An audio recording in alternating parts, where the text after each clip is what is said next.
Bonjour.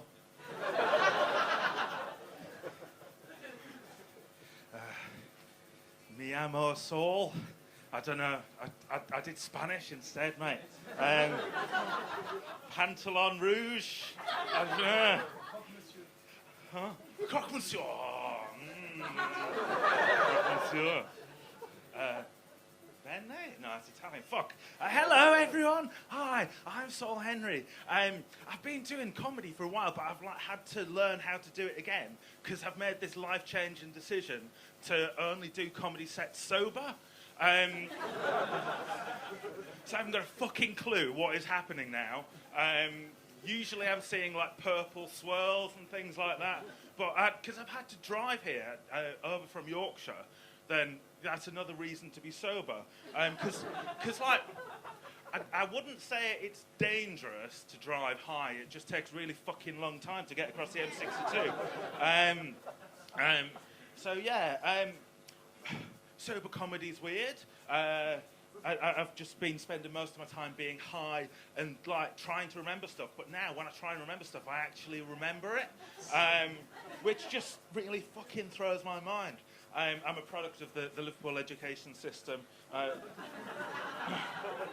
but not hope, because I'm not that shit. I just went to John Moores instead. Hey, John Moores, woo!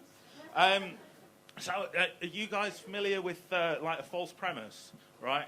I was talking to a friend of mine the weekend about false premises, which for those of you who don't know is when you're making shit up, but you're pretending it's real. I was talking to a friend of mine at the weekend. He said, now that you're growing up and like trying to be sober and trying to be like a proper productive someone in their 20s, then you start to think like ahead, because I'm someone who's got kids. You start to think about funeral planning and things. And I was like, whoa, that's amazing. You should mention that, because I'm doing a comedy gig in a couple of days and I haven't got anything to talk about.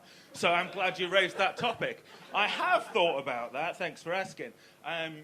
But like, I'm really conscious that different things, like the different way of delivering a funeral, works in different contexts. So like, a lot of people go with Candle in the Wind, but I wouldn't want to put that down as being my top priority at my funeral in case I die in a house fire. And it just seems like a really poor choice under those circumstances. Equally, like, you know, the tub thumping song by the Chumbawambas? Yeah. Like, if I got hit by a car, that wouldn't work very well, would it? Because I'd be getting back up again, and everyone would be really worried that there's a zombie in the room. But genuinely, one of the what was it? Popular? Is popular a word for funerals? One of the most popular songs to choose for funeral is Flying Without Wings. But then I have recurring dreams of dying in a plane crash. So these things just don't comfort me at all. But as I say, I'm someone who has children, and I know a few of you will find that shocking. I have had the sex. Why do you seem so fucking amazed by that? I've had it twice. I have two children. They're very good. I'm no longer married to their mum, which will surprise fucking no one. And I dropped the kids off with her the other day, and she said to me, when you thought the kids were asleep the other day, they weren't. And you snuck out, didn't you, to get some alcohol? I put her straight. I said, well, I got Bud Light. And I did genuinely. I went to the Tesco over which my flat is sited. So I technically left the building for a few seconds and then came back in the building just on a different floor. So to me, it didn't seem like leaving the house, really. But the way she said it was like, alcohol.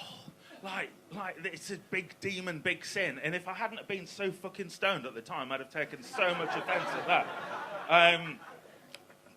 Oh, dear.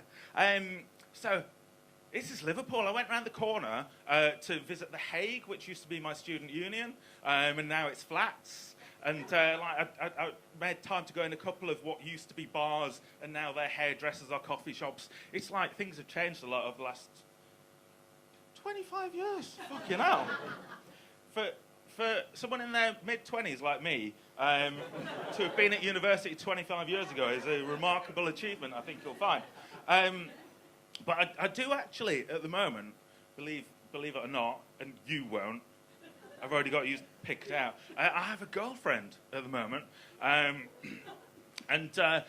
like I've spent a lot of time on the dating scene doing the swiping and stuff like that, which for me takes ages because I've got a Nokia 3210, so I have to press 3 every fucking time. But I've got a girlfriend now. I thought, let's try and make like sexy times exciting. So there's advice about different ways you can prepare yourself. That sounds wrong. Different ways you can be prepared for these things. And I thought, let's make life exciting. Let's use some of these, these flavoured hand soaps that you can get now. So I used like the strawberry laces one down there, and that went down really well.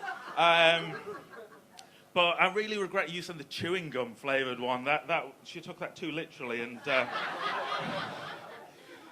it's still painful a couple of weeks later. But I don't know about you guys. I find technology really confusing. Like when I grew up, everything was on a cassette that you put in a Spectrum and you pressed play and you went off and made a cup of tea. It was when teenagers drank tea. Technology now has moved on so much. It's really confusing for me. Is everyone familiar with this like little service called Netflix? Yeah, it's this thing, right? I tried to put it on my phone, but the screen's too small. So I've got it on my telly now, and the Netflix, I don't know if any of you are aware of it, how it works, right? There's a Netflix factory in Doncaster, right? And there's loads of people running around with VHS cassettes, plugging them into machines, and then getting the wires and putting wires in like an old-fashioned telephone exchange. Right, that's how Netflix works. Right? And I was thinking about how Netflix works the other morning at like 1 o'clock when I was a tiny bit high, I might admit. The Netflix said, you've finished watching Wayne's World 2 again. I said, yes, I have finished watching Wayne's World 2. For those of you who aren't familiar with the film Wayne's World 2, because some of you are substantially younger than me, it's a film about a guy with long hair and his friend who has long hair. It's pretty much the film. And I've watched it a few times. But on Saturday morning it went, you enjoyed that? You might want to watch some of these films that are also very, very, very similar to Wayne's World 2. This is a guy in Doncaster typing it into a typewriter that then he takes a photo of with the Kodak camera, and the Kodak camera, he scans it into a thing and sends it to my TV. And it says, try watching this film, Forgotten. And I thought about watching that. I'll get around to it. It says, try watching the film Roxanne. That looks like a really good film. I'm going to give that a watch sometime. Try watching the film Schindler's List. That's a way to fucking kill a high, isn't it? 2 o'clock on a Saturday morning, and I'm thinking, I could do with Bill and Ted's Excellent Journey or that kind of film. For those of you who haven't seen it, it's about a guy with medium-length hair and a guy with short hair, and that's pretty much it. The guy with long hair being John Wick. But I don't think he's got a dog in this film.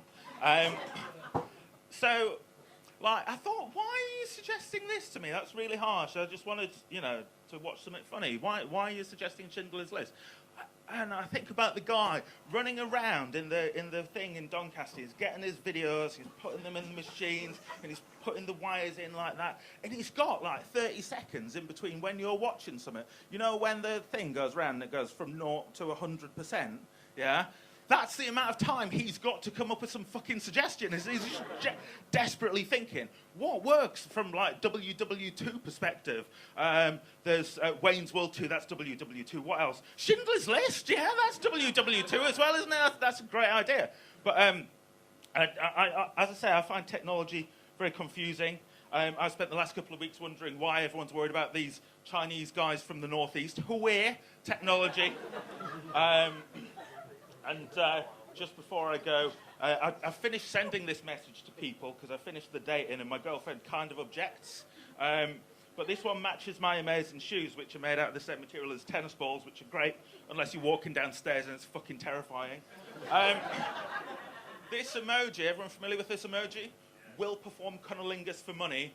I've no idea what else that could possibly mean. Thank you very much. I've been Saul Henry.